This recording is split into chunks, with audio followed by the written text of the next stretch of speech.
Hello, everyone, and welcome back to Local Liberty. This is Brian and Shane. We are continuing our conversation about individual liberty, and this is the series, a college chat, where we're discussing some questions that Shane is covering in his American government class that he's taking right now at Eastern. This is at QV. QV, okay. Yes. The question for today is America too politically polarized today? So my first two thoughts on this are, one, polarization is one of the objectives of the political process. So yes, people are extremely polarized, and that's the point. That's one of the points of the process, is kind of this, divide and conquer is a great way to control people, and politics is a fantastic way of implementing divide and conquer. And then I'd say, are we too polarized? Are we too politically polarized? I think the issue is we're too politically active, meaning people put way too much stock in politics as a whole. In the sense of, people pour massive amounts of time, energy, money, sweat, blood, tears into politics. And lots of folks do it just for the pure entertainment value, and that's fine. Some folks are into elections, and some folks are into baseball. And if politics is your form of entertainment, there's nothing wrong with being entertained. Unfortunately, there's just some pretty severe consequences of what comes out of politics that's far more significant than baseball.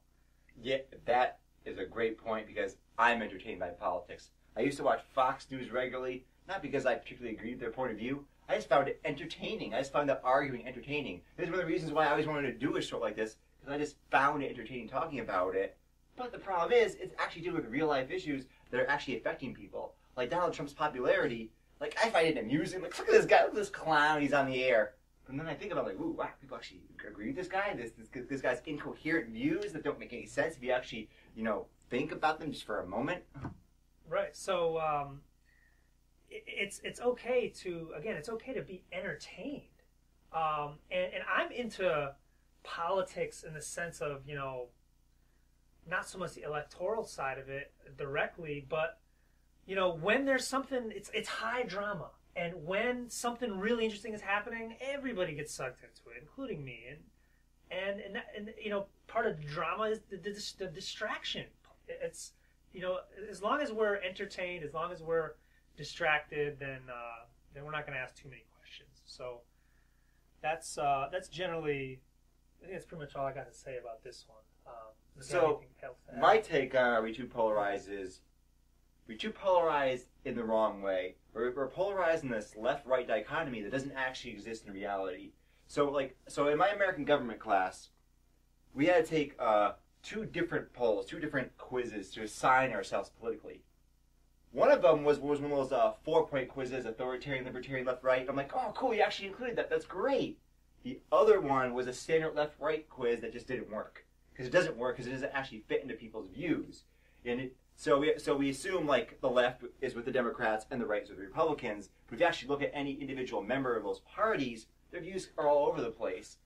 And by boxing people into these two camps, it makes it very difficult to figure out what actually is the best way to go. Because if you're boxing to the left camp, you just go along with whatever the Democrats' view is, even if it doesn't really fit with your view. Because, I'm a Democrat, so I have to go with this viewpoint. So I want people to be polarized, but I want them to be polarized in the respect that they actually they're actually putting forth their own opinion. They're not just going with the crowd that they're in. It's like, okay, I must be on the left because I generally agree with the Democrats. And then if a Democrat puts point something they don't agree with, they go, oh, but I don't agree with that. Like when I was watching Fox News, I remember there was pundits on the air to defend their party. So, say Obama, at the time it was Bush. So Bush is the president, he's doing some stuff, he's doing good or bad, doesn't matter. No matter what he does, is right. It doesn't matter. Even if that same pundit in another interview has actually specifically stated that they share this opinion, oh, but my party says it, so now I just have to go along with it. I hate this. Think for yourselves. Don't just go along with the group railing. That bothers me. And when we're so polarized to the point where we can't even acknowledge the other person, it's like, I don't even hear you talking. I don't even hear what you're saying right now because I've already labeled you as one thing. So any information that's contrary to that, I'm just going to put to the side. Divide and conquer. Right. It's very effective means to get these two parties in power over and over again, right? They don't want to hear any other points of view because they're in power and they're a state being in power. So I want America to be polarized, but I want them because they're polarized because they're passionate about things that they actually know about and actually care about, not in this strange, false reality we've kind of set up in the current political climate. Are you an artist in addition to your musical talents, Shane, like drawing, sketching, any of that business? A little bit. You can see on my fridge and stuff.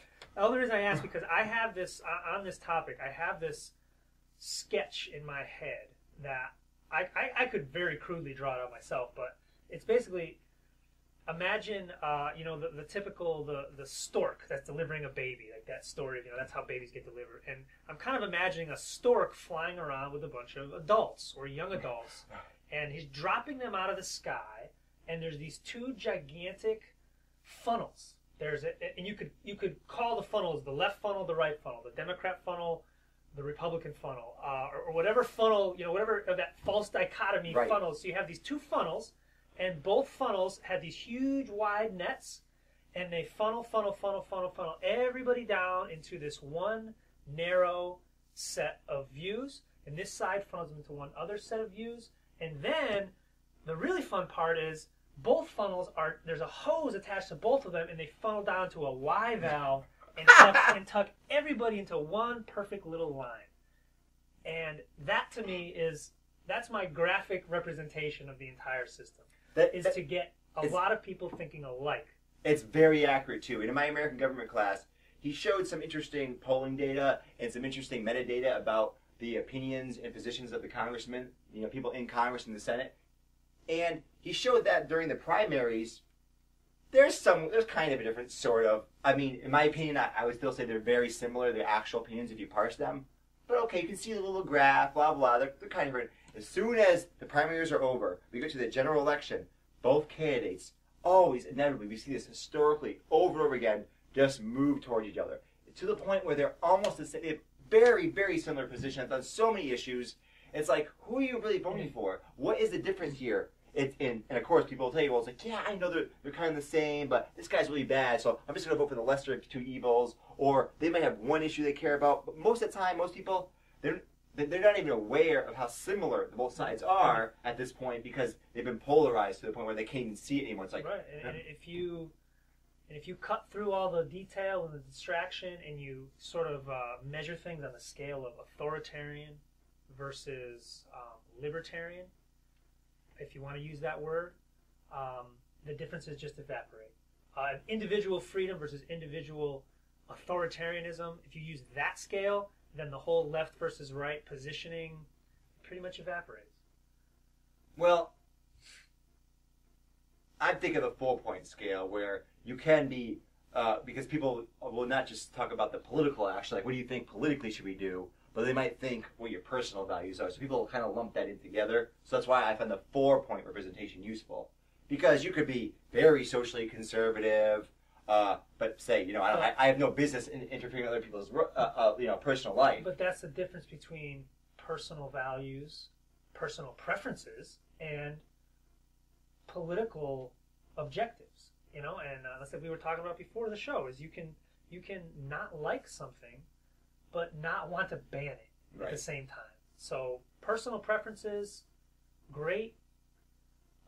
Desires to but they matter. But they matter. Others, but they matter because they influence people anyway what they're going to do, even if they legally don't want something to happen. So if you say, I don't have a problem with minorities, I don't black people, I don't have any problem with black people, but you hate black people and you perpetuate that viewpoint, it still can cause harm. Not harm that I might say is worth putting them in jail because you have a right to say what the hell you want.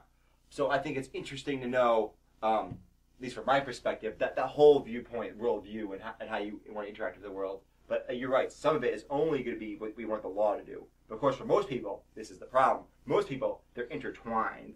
Law and morality are the same thing, but that's another conversation. This is college. We can't just go on forever. Brian, yeah. Can I close with one quote? And I'll probably butcher it like I always do with my quotes off the top of the head. Epic. Joseph Sobrin, I think was the guy's name, and the quote is, if you want to intervene abroad, you're a conservative. If you want the government to intervene abroad, you're a conservative. If you want the government to intervene domestically, you're a liberal. If you want the government to intervene everywhere, you're a moderate. And if you don't want the government to intervene at all, you're an extremist. Well said. So that I always like that quote, and I think that applies well here. So thanks for listening, guys. This is Brian and Shane from Local Liberty, and this has been the College Chat Series. Hope you're enjoying this in the classroom.